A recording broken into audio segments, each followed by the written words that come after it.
Gemini Lounge where they did a lot of murders when Dominick was around that time. These guys were chopping up bodies there, and the tenants that moved in afterwards, they interviewed them. And Debbie Doyle. She said, yeah, you know, sometimes the drain gets a little clogged. Right? They must have bled 100 bodies in those showers. Yeah, I mean, there were bodies every time you went over there, Oh, right? just about. How big was the space? The apartment? Yeah. Not that big. It was a fairly small bathroom, a dining room, a kitchen, and a living room, and a bedroom. You know, I used to call it the horror hotel. You know, because you never knew what the hell you were going to find in there.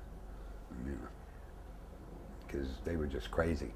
They just loved chopping bodies up. You know, that's what they did. And they'd get depressed, right, if they didn't have people. Oh, I could walk in there I used to go there 3 times a week, 4 times a week, and I could walk in there and just tell if they hadn't killed anybody lately, because they'd all be depressed.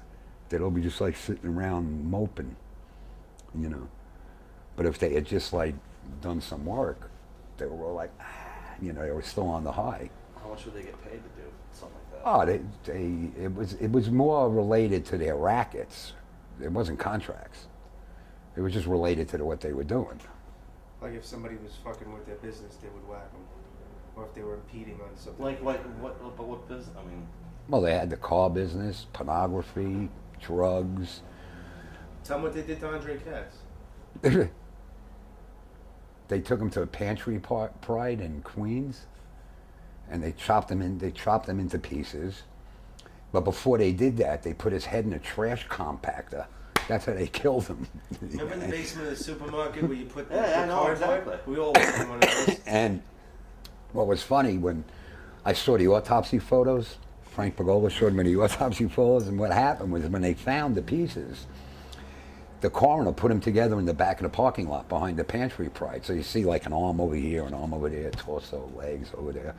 And then you see the head. It looks like a fucking pancake. You know? Yeah. That was over stolen cars and drugs. That whack. But that was the first one they did. And then they learned a lesson, because what they did was they threw the parts in a dumpster. And some guy walking his dog pulled out a fucking arm and came running up to the guy with the arm, and the guy called the police, and they found the body.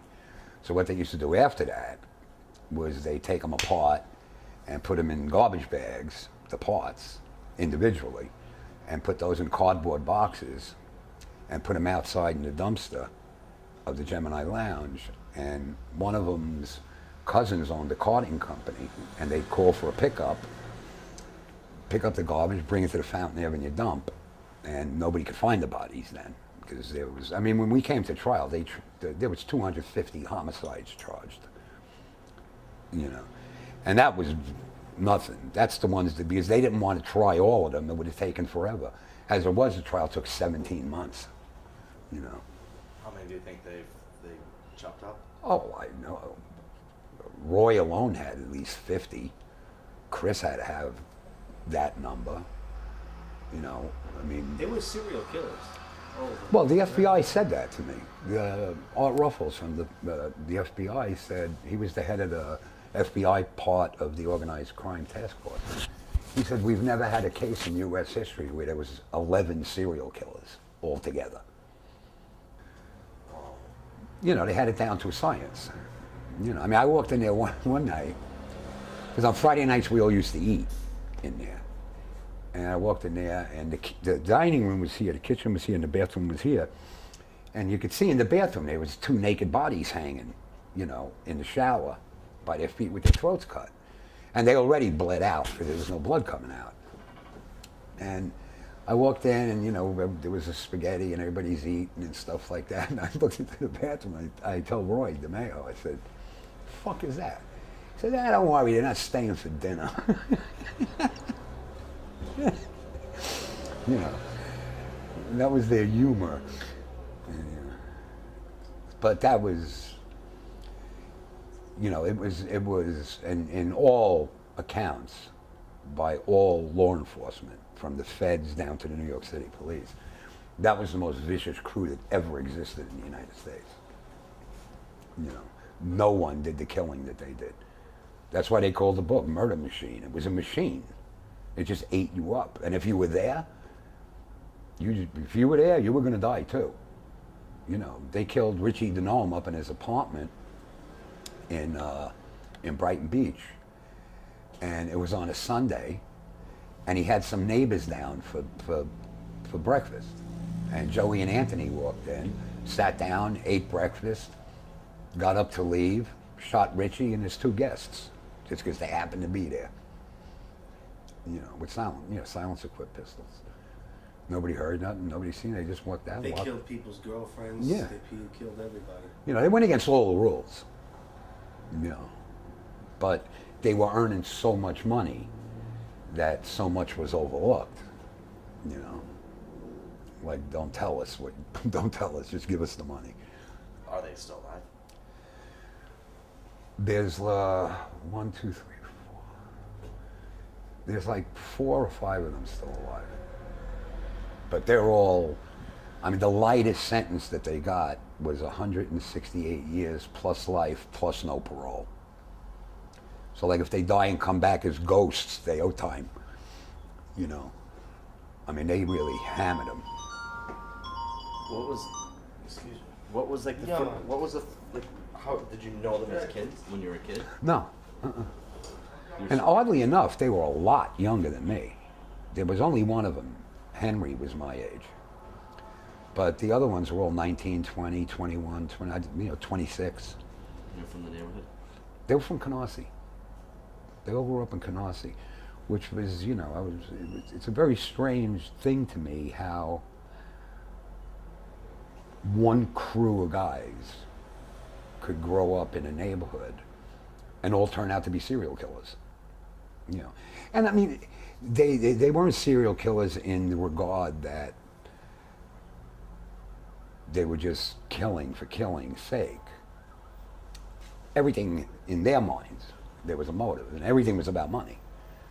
You know, everything was about money. I mean, these guys were taking down over 300 grand a week. You know, I mean, it wasn't these guys knew how to earn, you know. What happened to the money? I mean, well, the money would get chopped up. They would take so much. They'd give so much to me. From me, I'd give it to my uncle. From my uncle, it would go upstairs to Paul Castellano. I mean, that's how it works. No, they were like part of our crew. I was in charge of them. That's what my slot was, which was kind of a scary fucking job, you know, because they made you disappear, so they could kill you anytime they wanted to. Nobody's ever going to find your body. You know, and that's why when I said before, why the feds thought I was dead all those years when I was in California. They said, oh, they must have whacked them, you know. So I mean, it was an interesting crew to hang out with, you know, to say the least. You know, they were very good at what they did, you know. Is the light good in here? it's fine. It's like that idiot, that Iceman schmuck, you know, that Sammy the Bull hired him to do a hit. The hell do we need that Pollock for? We got like 200 hitters here in Brooklyn. We need to go to Jersey and hire some idiot to do a hit? Come on. Doesn't he claim to be like a serial killer? He claims to be a lot of shit. He claims in his interview on TV that he hung out at the Gemini Lounge. And believe me, he didn't hang out at the Gemini Lounge. He came there one time and bought a gun. And that's the only time he was at the fucking Gemini.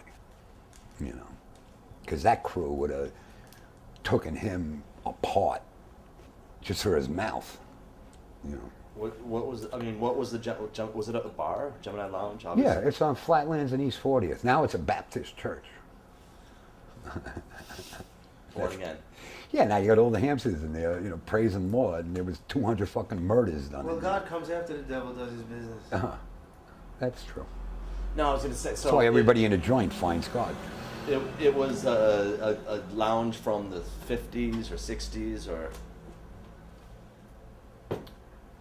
From the 60s. Who owned it? Roy was the actual owner, but Charlie Ferrangi was like the front guy, so the owner. So it was a real bar. Did You he go in make it there out and of drink. Oh, it was a nice bar. So people would go there and drink and had no idea what's going on. No, they knew Yeah. what was going on. So a neighborhood bar. Yeah, and as a matter of fact, on one of the tapes, they interviewed one of the women that used to hang out in there.